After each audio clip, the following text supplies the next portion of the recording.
I'm Chris Stevens, current president of Phantom Airborne Brigade. I've been with the brigade since 2015, and I've not stopped. They haven't been able to keep me away since. My military background is I was in the 82nd Airborne, 2nd of the 325 Recon Platoon from 1970 to 1973. Wasn't the best time of to be in the service during the Vietnam War. So when you got out, you just stopped talking about the military, and hence why most paratroopers that find us, they have no idea that we even do this kind of thing. Back in 2015, we were an organization that was basically ran by a single person who owned it, collected the money, and we did what he wanted to do. Shortly after that period of time, he wanted to get out of the business, and Brian and I, Brian bought most of the chutes, I bought a few of the chutes. I purchased the name from the previous owner, the Phantom Airborne name, and we've went from about 65 chutes to nearly 180 chutes in the last 4 years.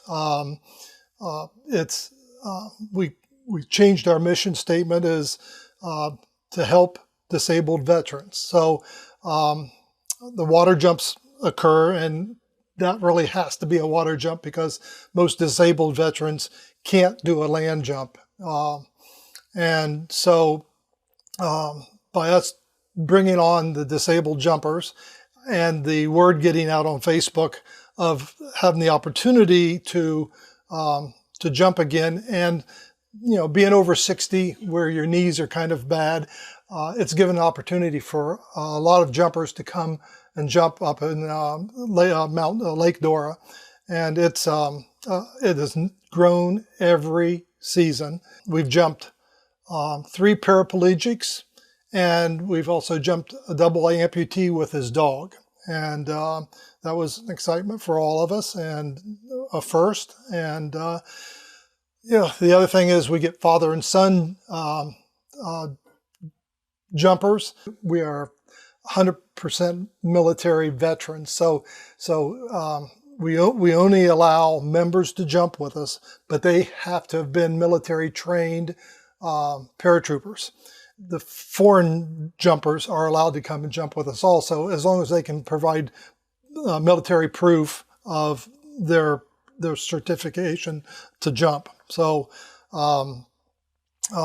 we do have quite a few foreign jumpers, and we're always looking for new disabled veterans that haven't had the opportunity but want to come and jump. We have jumpers here that we call 5 jump chumps. They went to jump school and never got to jump again in their military career because they never received an airborne slot in an airborne unit. So they're coming to us and they're doing their 6th jump with us. We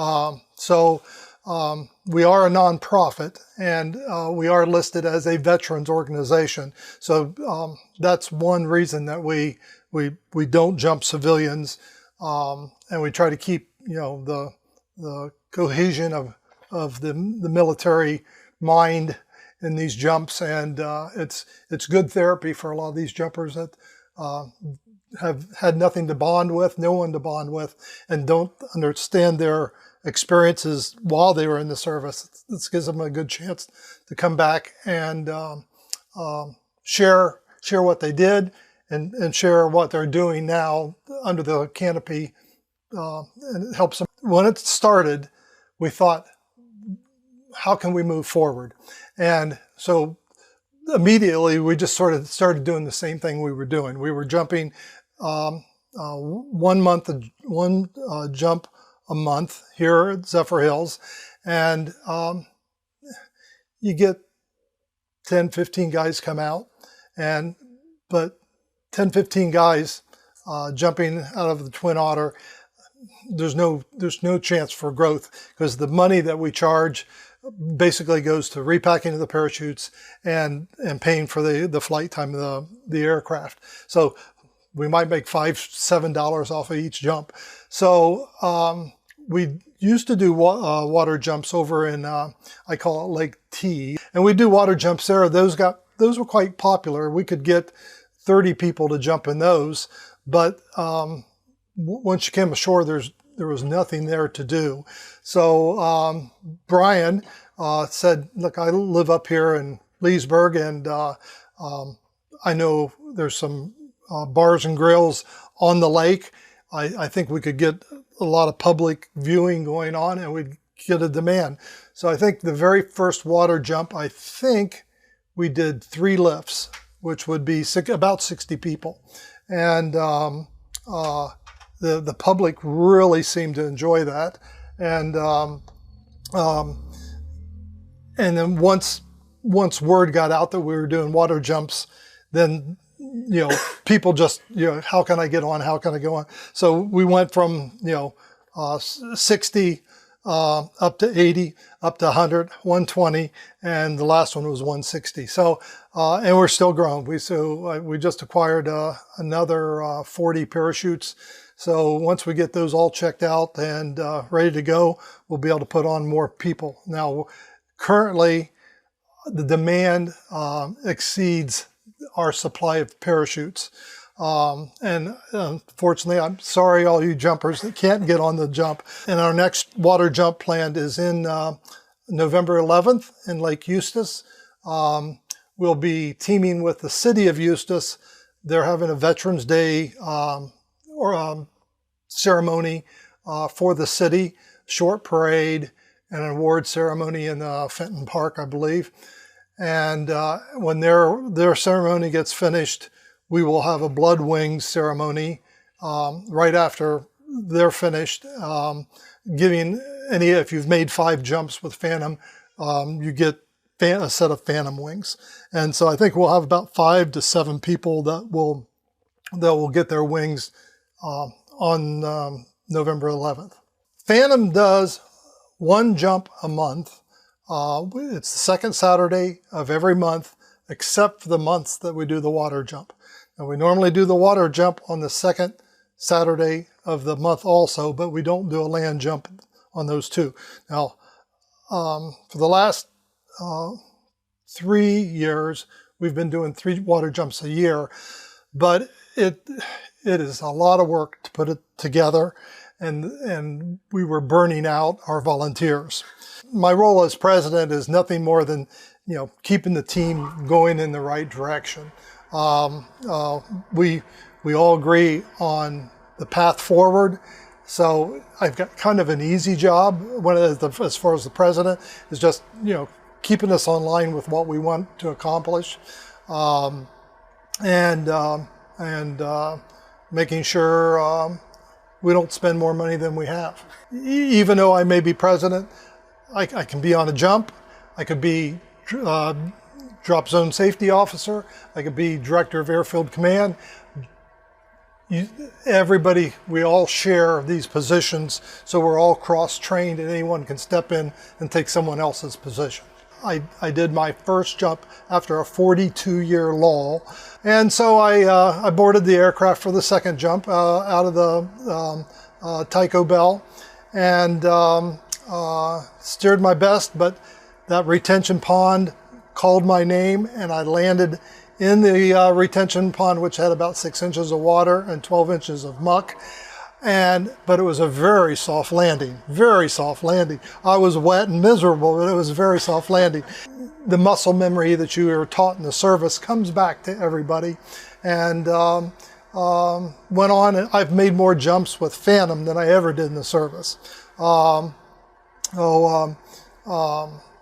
I also was lucky enough to be one of 200 paratroopers that got to fly across the channel and jump into Normandy for the 75th reunion. A group of 7 PAB or Phantom Airborne members went to Normandy back 4 years ago, and that was quite an event for us. Jumping is kind of a therapy, and although I live in Ohio, and these jumps are basically in Florida here in Zephyrhills, I I couldn't make every monthly jump, but I tried to make at least 4 or 5 a year. It's amazing, and I know what I feel, and I know all these people. We had 7 brand new jumpers that hadn't jumped in about 30 years that jump with us today. It's a good experience, and I think everyone would agree. We've maintained a partnership with Elite Rigging here in Zephyrhills. The convenience, it can't get any better than to store and have your chutes packed right at the same airfield that you're jumping. And Derek Thomas, who owns Elite Rigging, has graciously rented us some space and packs our parachutes for us. That is a little bit different than all the other groups. Most of the other groups, all the jumpers pack their own. And we try to keep it the Army way, let riggers pack. It's a certain amount of confidence, but if you pack your own, which I have, it's, at least if you packed it, you're responsible for it. But we take that one element away from our jumpers, so they don't have to worry, did I pack this right? Yeah. So, Derek is an FAA certified rigger instructor. We've also partnershiped with Valiant Air Command, and Valiant Air Command owns the Tycho Bell, and that's based up in Titusville, Florida. We use them on every water jump and a few jumps here at Zephyrhills. That is a C-47 that dropped paratroopers in Normandy. And up until about a year ago, the anchor line that we hooked up to was the original anchor line they used in World War II. But I just noticed that in the last 6 months, I see a brand new anchor line in there. So they finally had to replace it. But we enjoy that relationship. Every Tuesday night at 6:30, we have a staff meeting, a video staff meeting.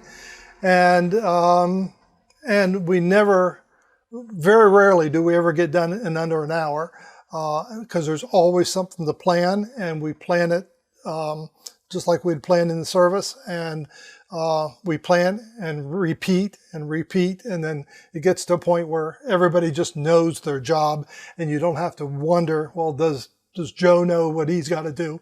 It's very well planned, but it does take a lot of work, and we rely on a lot of volunteers on the water jumps, because hanging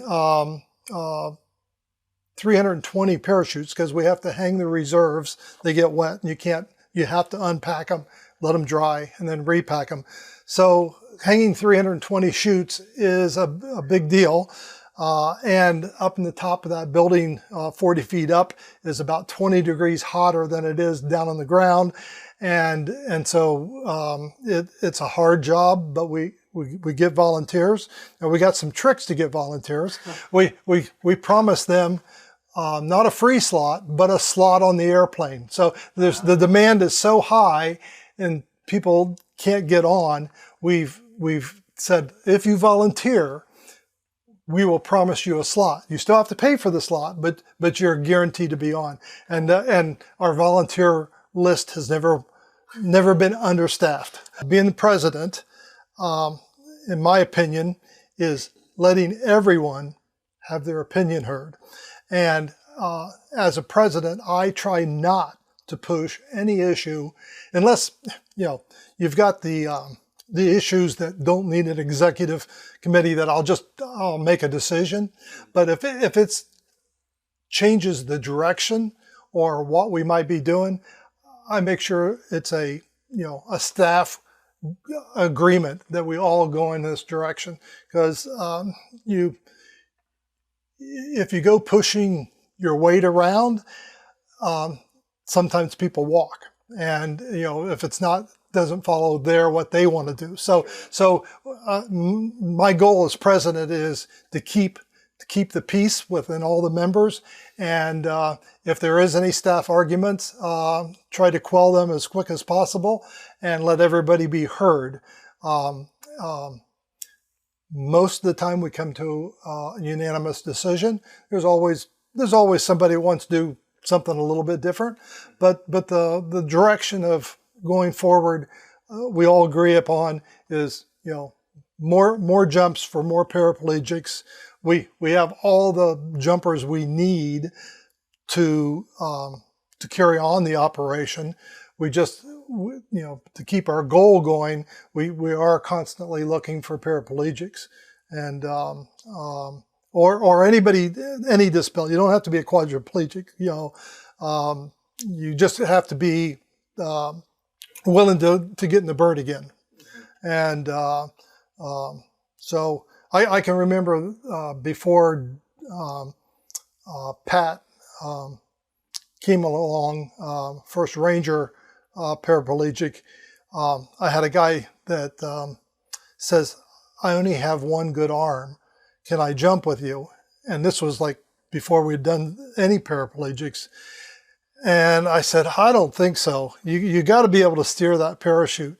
And if I could just remember that jumper's name, if you'd contact me again, the answer is yes, you can come and jump with us. But I did put him off because I thought it would be a safety issue. But now that we have developed methods for these paraplegics, he could have jumped now. But at that time, I thought it was a safety issue. So come back to me if you're watching this video. Yeah. We could always use more volunteers. That is the, we are not top heavy. We have we have the 3 officers, but we have a core group of staff of about 7 to 8 people. And, if those staff had assistance to help their job, that would be great. So we're always looking for people to volunteer for, you don't even have to be a jumper. We'd prefer that you would be a paratrooper, but even if you aren't jumping, just help in the paperwork, help phone calls, so, if you're out there and you want something to do, we'll put you to work. We have a great quartermaster team. We have a great jump master team, and ground staff. I mean, we're doing pretty well with the limited resources that we have. I mean, it would be nice to have people waiting in line to help, but that if we have a problem is we don't have enough staff at times, but we handle it pretty well for what we have. We do have donation tabs on the web page, and I believe there's one in Facebook also, and those donations help. And I can assure you that no officer or any staff member takes any money from the kitty. We every dime we get goes to buying new parachutes. There is no paid staff, and we are 501c3, and that money goes back into the organization either in the form of parachutes or buying equipment. We recently were donated, I'm trying to think who donated it, a medical lift to get our paraplegics into the aircraft. So that's an $1,100 piece of equipment, and we've just got it. Brian is modifying it so it will work on the tarmac, and that will help us lift some of these heavy loads into the aircraft, and you know who you are. So, and we appreciate all donations, and we've gotten a lot of support from an American Legion from one of our members, Ron Patterson, who is the commander of that Legion up in Indiana, Fortville, Indiana, and they've come through every year with a decent size donation check, and we really appreciate that. And there are donors too many to mention, but we all know who you are, and we appreciate it. So, and like I said, you don't have to be military, but if you want to come and help, just give one of the officers a call. Our phone numbers are listed.